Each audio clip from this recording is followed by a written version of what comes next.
This is a happy dog. She likes beer and guns. And we're in the country and everything's going well. Chef's reloading the Glock as we speak and we're about to drink some alcohol. So this has got success written all over it.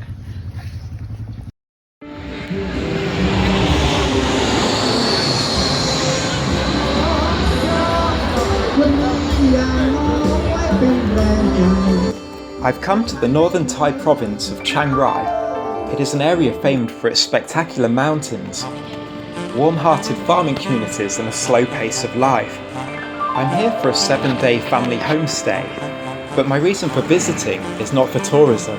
I've come here to give myself a week of exclusion from city life and also from some unhelpful addiction. I've been drinking and smoking for 25 years straight, with the occasional other misbehaviour or harmful behaviour thrown in too.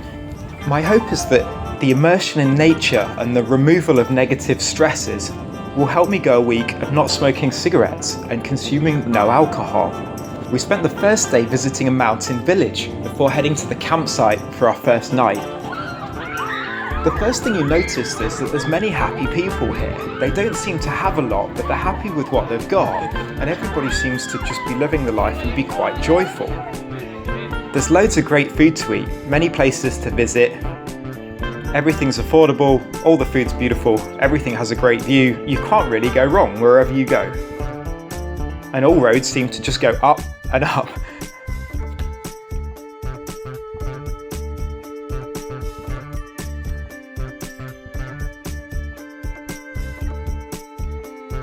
The campsite was absolutely stunning. Dome set into the mountainside. One that was very well appointed, beautifully furnished and obviously incredible views.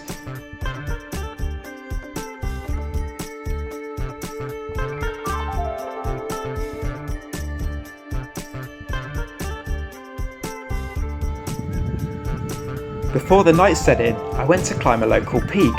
This turned out to be something of a transcendental experience. Hello smoking and drinking diary. Here we are on the border of Laos and Myanmar. Just climbed 2.3 kilometers vertically. Oh, there you go. In that direction. No smoking and drinking today. It is, I believe, the 6th of January. It's a Monday, whatever date that is. So we're on a bit of a climbing expedition. This is crazy. I don't know if you can see that.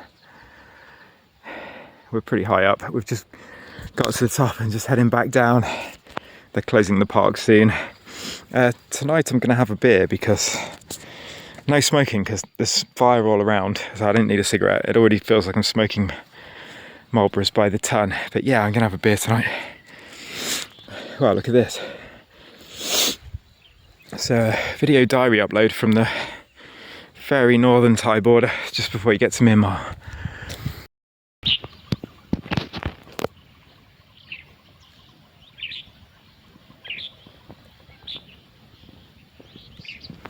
I swear those fucking birds are saying drink, drink.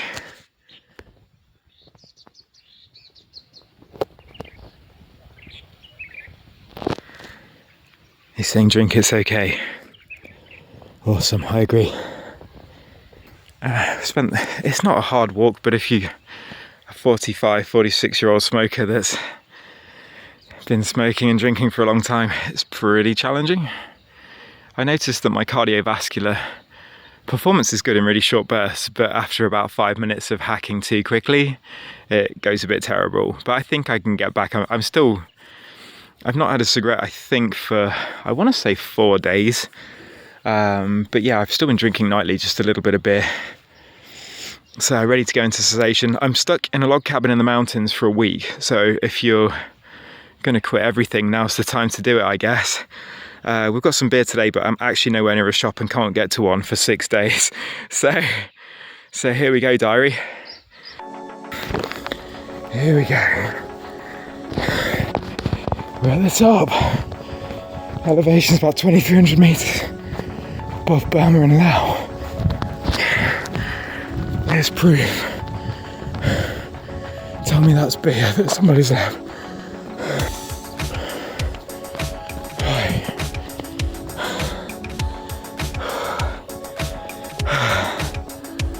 gonna be dark soon. Got about 3 minutes to stand there.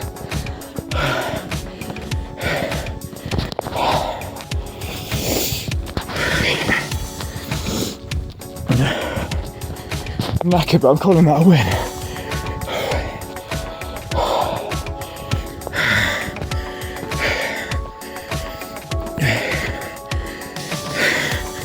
That's as high as I've ever been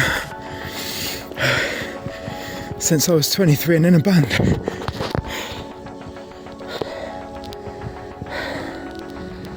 The sun is shining today.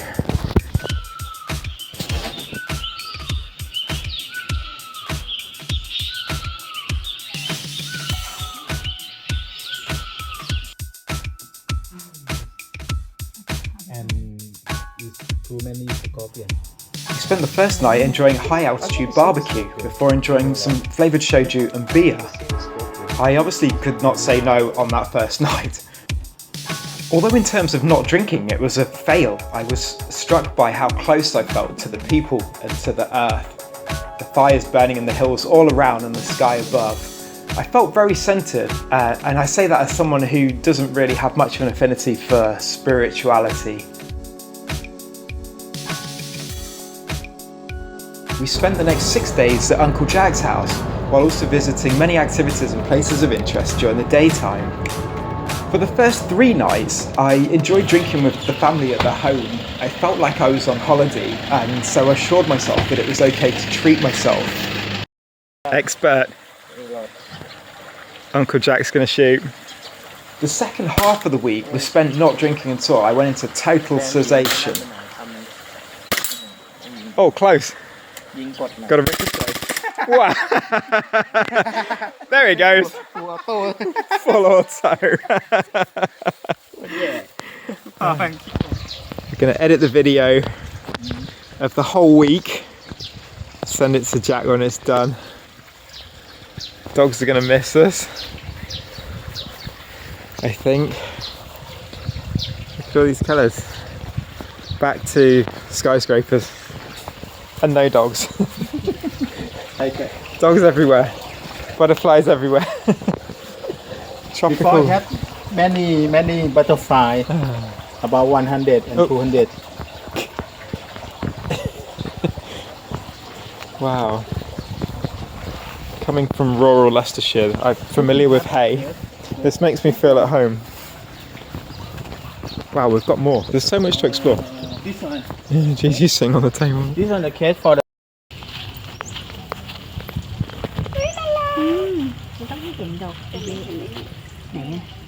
To be honest, the first night was rough. I got chest pains and a racing heart and I could not sleep. Many drinkers will be well aware of these night 1 symptoms. However, on the night of day 2, I slept easily and very well actually, and woke up rested. Although I still relied each night on listening to a podcast to switch off the noise in my head, it got easier. So anybody that's struggling to quit alcohol, if you can do the first night, you can do all the other nights. Don't worry that night 2 is going to be worse than night 1, because it isn't. You just get a biological reset. And you've already proved to yourself that you can kind of get through it. So after day 1, I woke the next day and subsequent 2 days sober and well rested.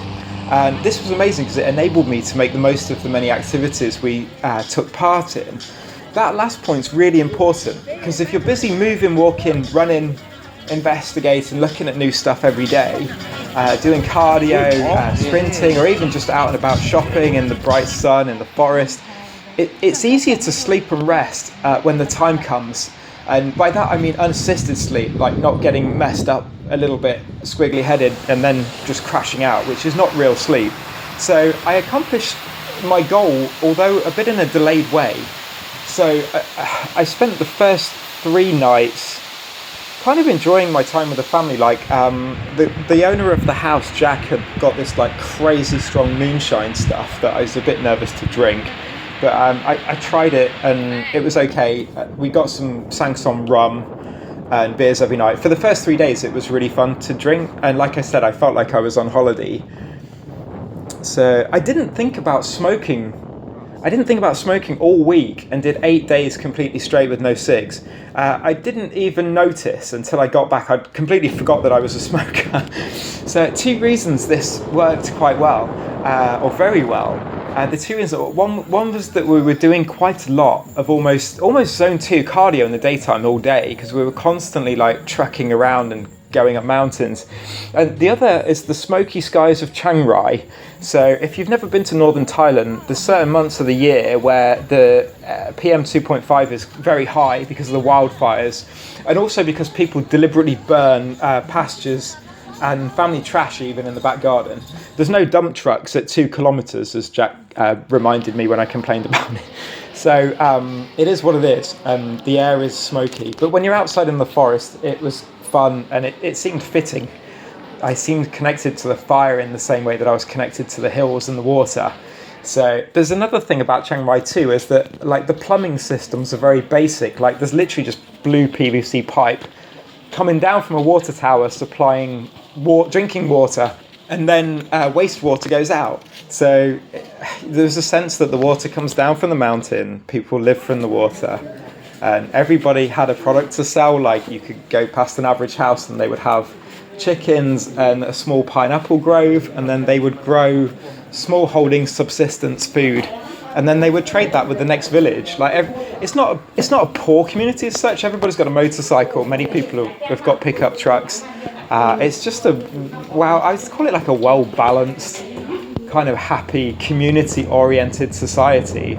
And I was sad to leave, to be honest. Like coming back to a noisy city like Kuala Lumpur, Bangkok, London. Over the edge. Yeah, I will miss the quiet for sure, and the connection to nature. I feel like my brain is positively refreshed, and I feel kind of ready to work again, but don't really want to. I'd be quite happy living in a farmhouse now and just selling online products or something. Like Jack has a market stall, and he goes 2 times a week to sell fruit juice, and everything on this market stall is like 50 cents. It's all one set price, and the people there were really amazing. It was really great that there's such a community vibe, and like such a reliance on oneself and taking care of people. And everybody's happy, and they have like Lana dressing style that people still wear to celebrate their culture. And there's so many people that were growing coffee in the backyard and just had these white beans spread out in front of the house, just like drying them naturally. Yeah, it's very amazing. So of course, spending time with the dogs as well. I'm not a dog person. I was a bit nervous about going to a house with 5 dogs, but it ended up like being part of the family. And oh, there you go. Last one. Oh, yeah. It's quite funny that you do get accepted by a pack of dogs after a while. So I join in with the family fun. But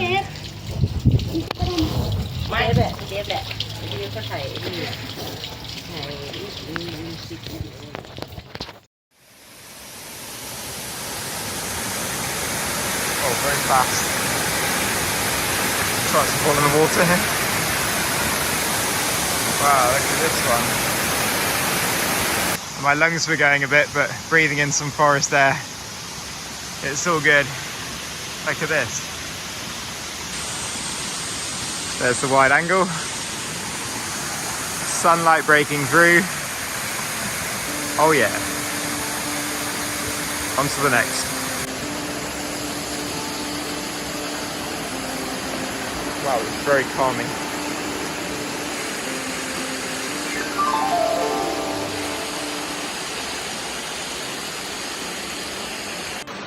Well done, you made it.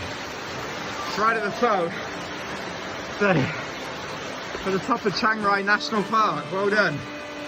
You just climbed a long way. How high is it, Jack? How high did we climb? Very easy. You think it's easy? I don't know about that. I'm sweating and covered in insects. Awesome. Not easy at all. No, you're more fit than me. More healthy than me. Take Magna Cup. JD Mac, up for Magna Cup. Rejuvenated already.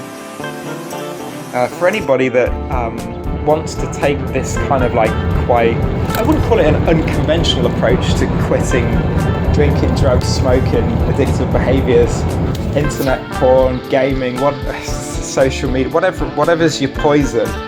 Just, it doesn't have to be Chiang Rai, but get out in nature and go move. This is frog, and it tastes the same as chicken. It tastes like expensive chicken. Go stay someplace else. I'd say that's my two big takeaways. That's what I learned most on the trip. So be in a different environment, be in a more natural environment, have a change of pace, a change of four walls, a change of scenery outside, and do different things. They're a gun dog, they like blogs. Can't get up, it's on my phone. Did you? These dogs really like guns, it's quite scary. Chef's back with the gun. Chef's got the gun. Eat different foods. เก็บมาแล้ววิธีการ Funny. Meet different people, do activities that you thought might be challenging, or maybe even stuff that you thought was not interesting, and just get out there and go do it. And get tired all day, so that when you come home you're ready to spend time with the family, spend time with your friends, or just rest in peace. ใครนั่งก่อนนั่งที่นั่ง Well done. ขอมือหน่อย Hey. ขอมือหน่อย Wow, look at ไป that. ไป Wow. ที่ไปไทเกอร์นั่งก่อน They're more behaved when they want stuff, huh? One more. Look at that. Oh, that's right. Yay. Yep. Bye. This one's always hungry. จิ๊จิเอ้ยไม่ใช่ No, wrong dog. เอาล่ะทางโน้นน่ะนี่นี่ไป It can't be the right hand. ไม่เอาค่ะ So 8 days with no cigarettes, 4 days ultimately with no drink. It's really weird. I got back home and immediately had a cigarette and a beer, as if to just prove the whole point that you need to just get away. So I'm back in the saddle now and feeling confident, but I've just learned so much about spending time with animals, nature, trees, water, mountains, and I will budget more cash and more time to go do these things because it's really helpful, and I hope that it helps you too. So wherever is your closest national park, or even just a community park or something, if you don't have a lot of money, just join a meetup group and go do something else, some kind of sport that you never played before, and just get as much time in the sun as possible, and hopefully you can enjoy the benefits and help you on your way to your own cessation journey. So thank you for joining us on the trip. I wish you the best of luck in your own journey.